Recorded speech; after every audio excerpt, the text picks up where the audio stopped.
If you've made it this far, it's because you got some cojones, some guts, balls, ovaries.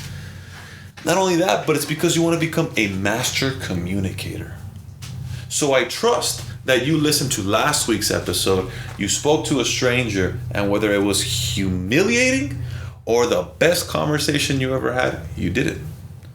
Trust me, it's not easy talking to a stranger. But the more you do it, the better of a communicator you can become.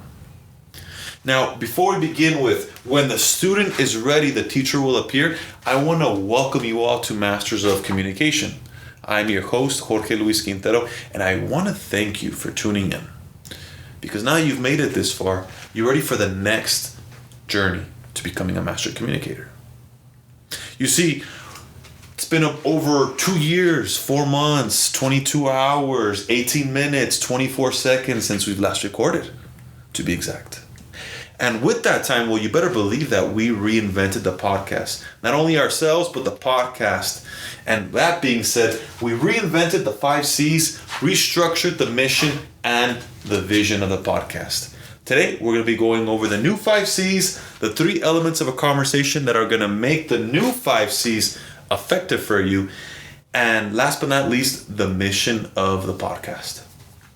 So, as you all know, the previous 5 C's, we have control, creativity, complete, connect, and culture.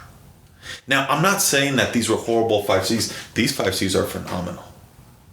However, through trial and tribulation, we found a more effective method that is going to enhance you to become a master communicator and thrive in any situation.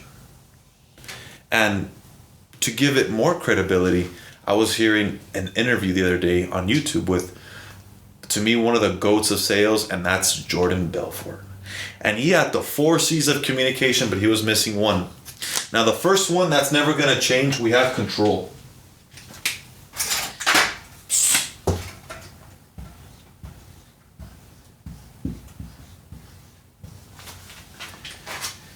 If you can control your mindset, your emotions, your attitude, your reaction, your proaction, you look confident, you look calm, and people want to be around someone that is confident. Which shows the next C of communication, certainty.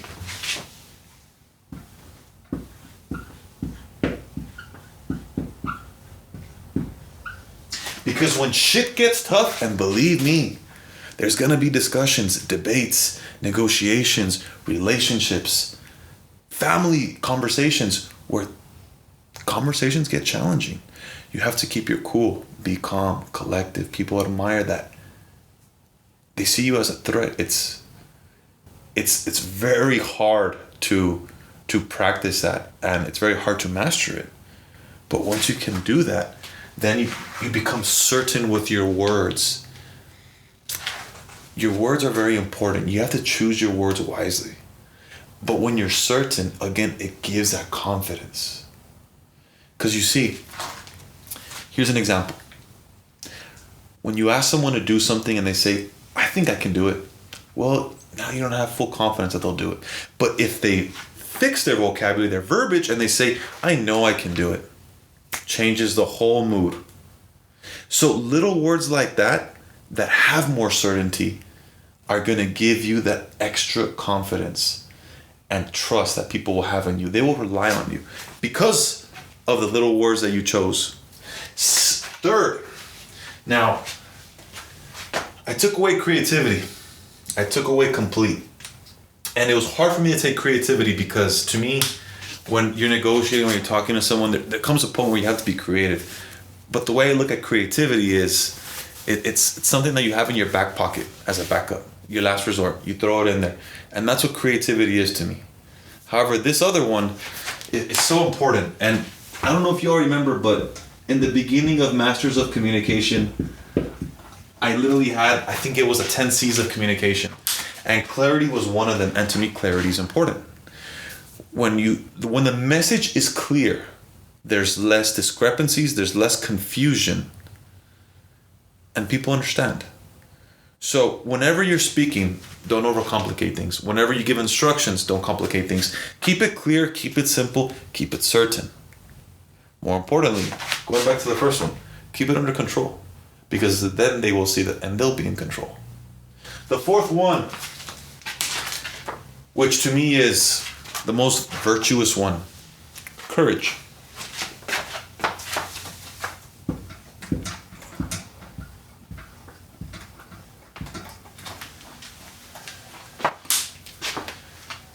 A lot of the entrepreneurs, a lot of the people that I look up to, my mentors, specifically my mentors, leaders. Why? Because they speak with courage. They speak with the truth. They want to help you. You could tell they've been through humiliation. You could tell they've been through the suffer. And because of that, they want you to be better, but they also want you to struggle. They want you to figure things out. And they mean best for you. They really do. And when you speak with someone that has that leadership of courage, you become drawn to it. So always speak with courage, speak with truth, speak with virtue. And last but not least, connect.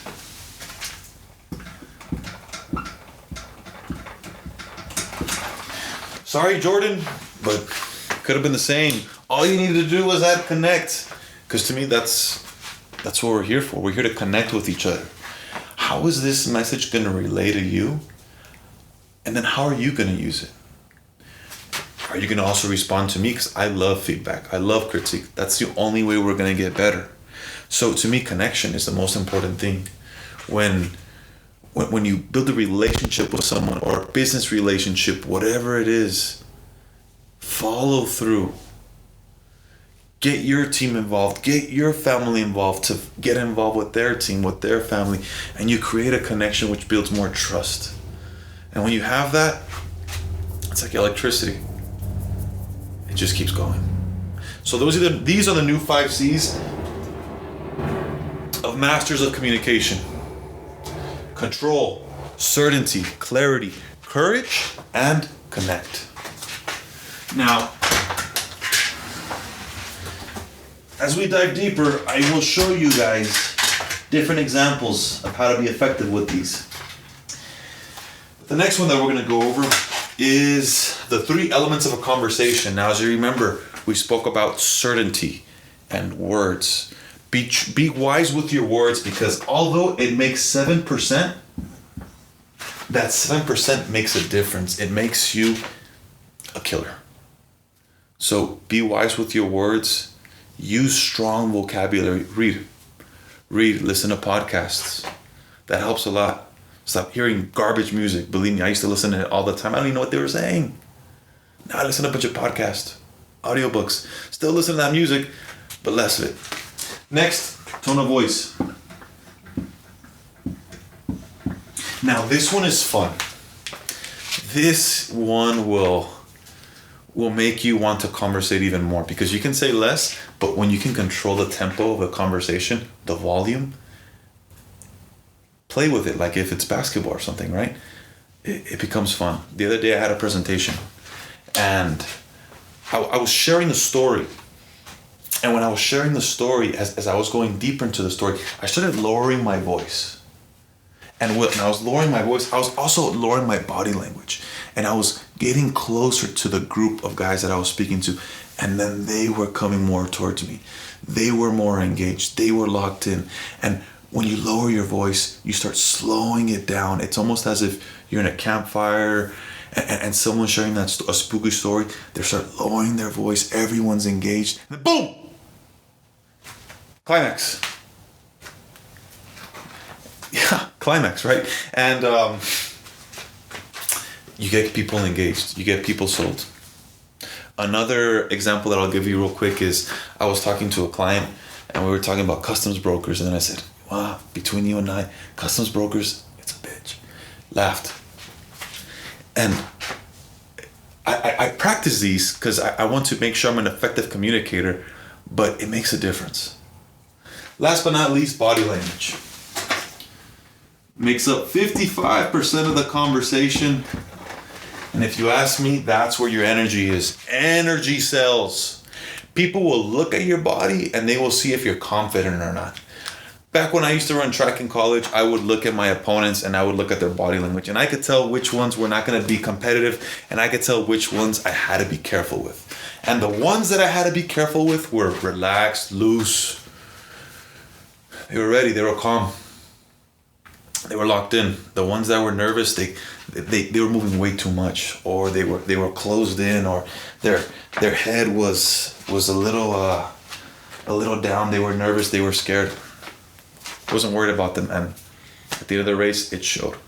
So the more cool, calm, controlled you are, it shows with your body language. It shows with your posture. And when all fails and you mess up, Superman pose. That's gonna be your best friend. All right.